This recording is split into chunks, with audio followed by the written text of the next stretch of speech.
તો રામ રામ ને સીતારામ ડાયરા ને માતાજી હવના હારાવાના કરે. આ બધા યુવાનો તમે જોઈ શકો છો બગદાણાની બાજુમાં કુંડળા ગામ અને તળાજા તાલુકાનું છે. તો મિત્રો ખાસ પોતાના ઘરેથી કિંમતી ટાઈમ કાઢી અને આજે અમારી જીવદયા ટીમ ઢૂંઢસરની મુલાકાત કરી છે. શા માટે કે આપણે આ જગ્યા ઉપર થોડાક વૃક્ષ વાવી અને પક્ષીઓ માટે કઈક સારું કાર્ય થાય એવું વાતાવરણ ઉભું કરવાનું છે. એટલે આ બધા ભાઈઓ આવ્યા છે. એટલે બધા ભાઈઓ માટે મારે બે કડી બોલવી છે કે વેર ઝેર ને વાયદા ઈ તો મરદની માથે હોય, કે વેર ઝેર ને વાયદા ઈ તો મરદની માથે હોય.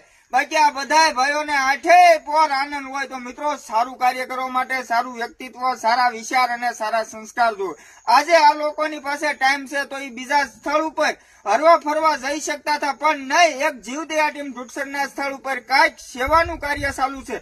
તો ન્યા જાય અને આપણે સોશિયલ મીડિયાના માધ્યમથી આ તમામ ભાઈઓ આપણા જીવદયા ટીમ ઢૂંઢસરના બધા જ વિડીયો જોવે છે.